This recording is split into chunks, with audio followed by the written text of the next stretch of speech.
cuidado de si no espiritual. No astral, cuidando das relações intergeracionais. No vital, aprendendo sobre as punks. E no físico, fazendo esse exercício dureza que é manter-se encarnado nos dias de hoje, não é não? Vou começar problematizando um pouquinho o Foucault com os nossos autores, né? Com a Marta e o Henrique, que estão problematizando a obra do Foucault junto aos feminismos. Então, eu vou trazer um pedaço aqui sobre o governo de si, porque hoje a gente vai começar a tocar num assunto complicado. Mas eu quero deixar claro que quem está estudando sou eu. Eu faço isso porque eu preciso dar essas coisas. Quem quer me acompanhar, acompanha. Quem não quer, pula aí, acelera aí. Mas hoje a gente vai mergulhar num negócio que eu chamei de agênese. Então, vamos lá. Primeiro, vamos situar a questão do governo de si e o discurso misógino da razão ocidental. Porque é isso, é o que a gente está olhando, esse discurso misógino.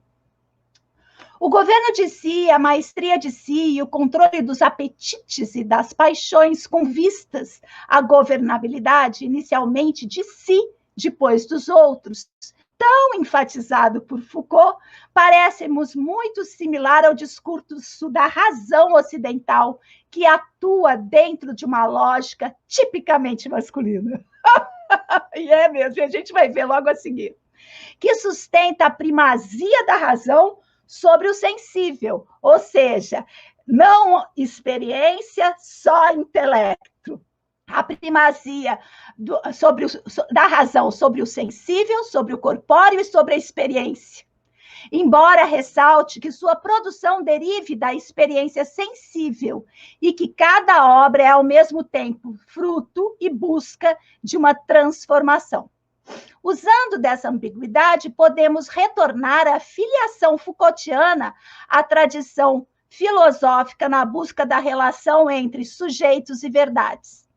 Assim, a tradição idealista de Platão e Kant, preocupados em dominar os afetos e as paixões, definirão a virtude como força moral da vontade no cumprimento do dever, acreditando que é através do controle é que se poderia chegar à justiça social.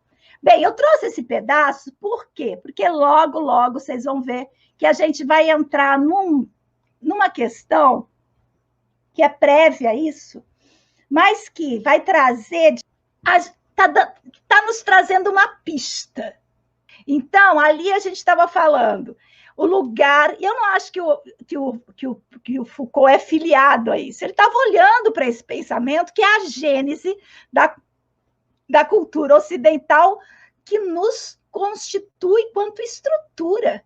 Mesmo quando eu quero fugir disso, eu estou afirmando isso. Então, a gente tem que aprender a lidar com isso, a transformar essas coisas.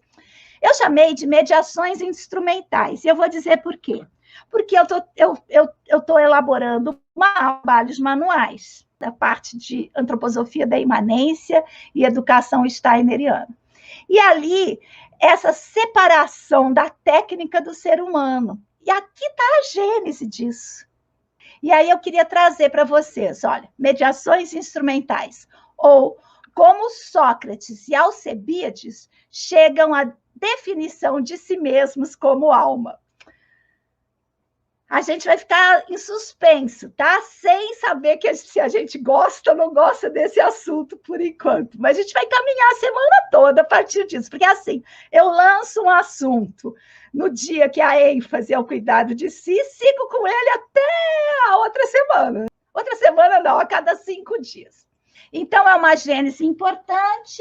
Ela está aqui na página 51 A Hermenêutica do Sujeito.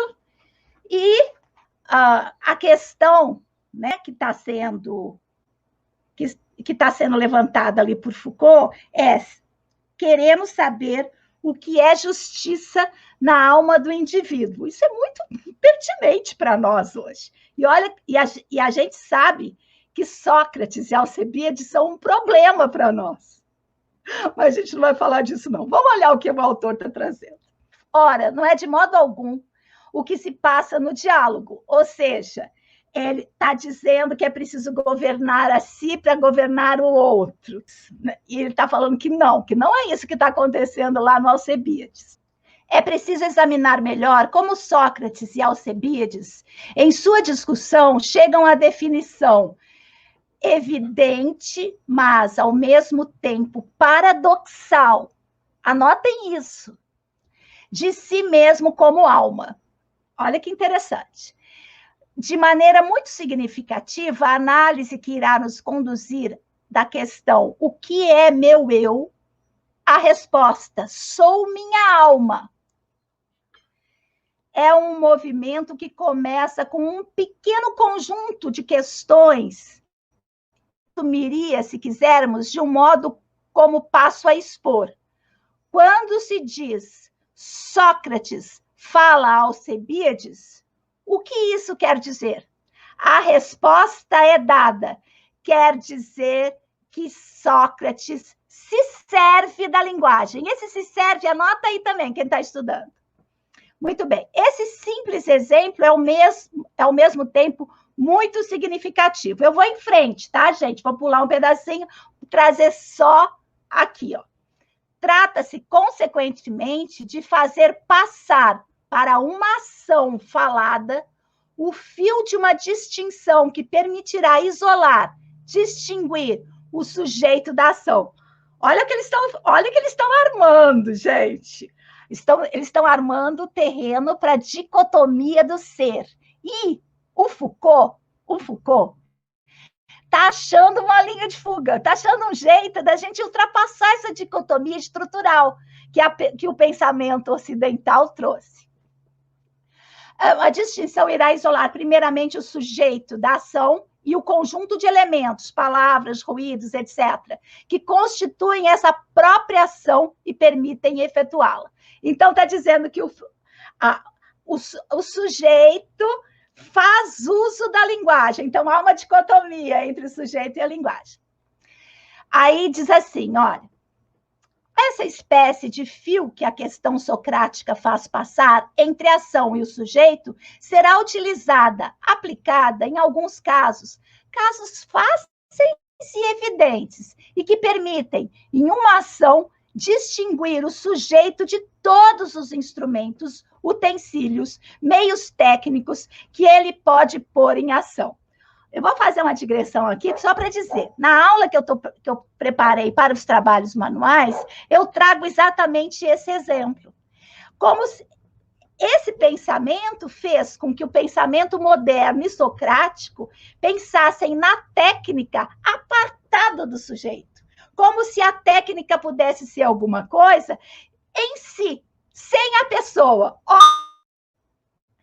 Assim, é fácil estabelecer, por exemplo, que na arte da sapataria há, por um lado, instrumentos como o cutelo e há aquele que se serve desses instrumentos, o sapateiro.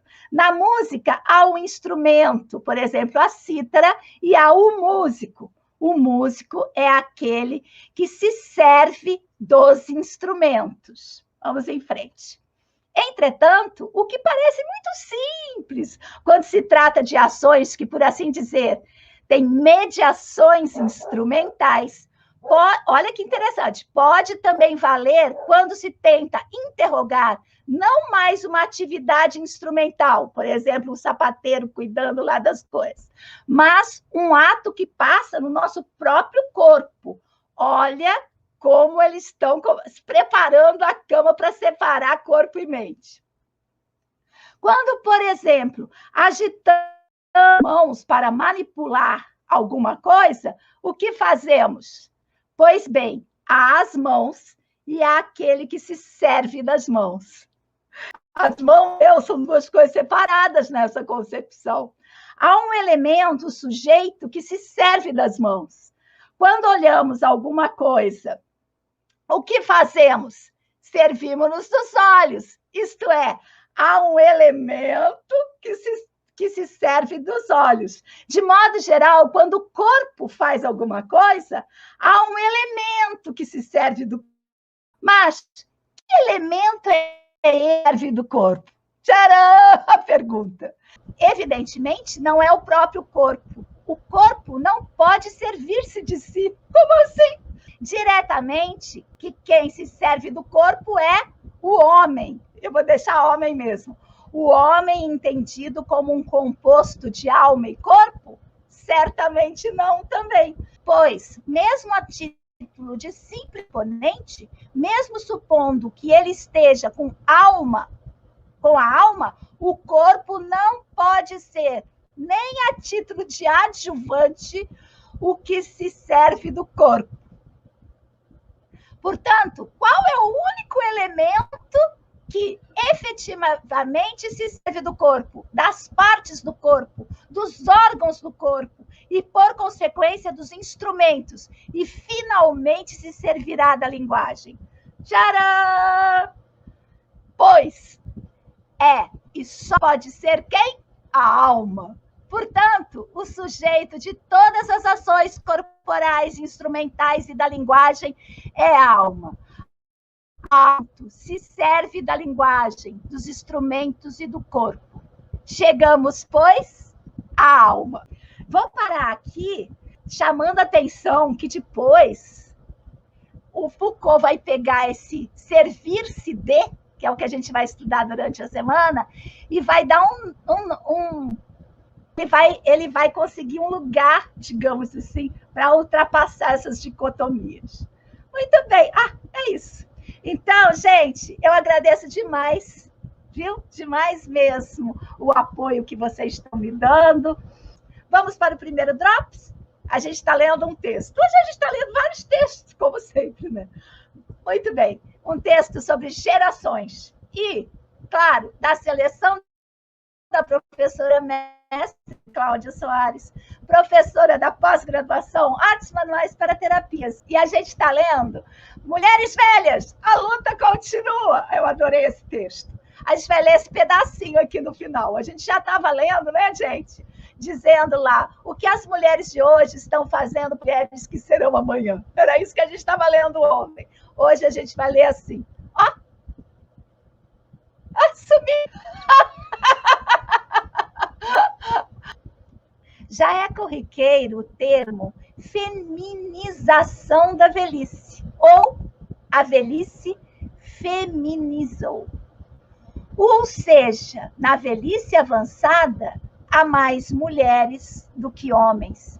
E ao invés de se falar do crescimento que envolve todos nós, homens, crianças, adultos, políticas públicas, universidades, escolas, sociedade civil, mercado, tornamos o assunto como uma questão de mulher.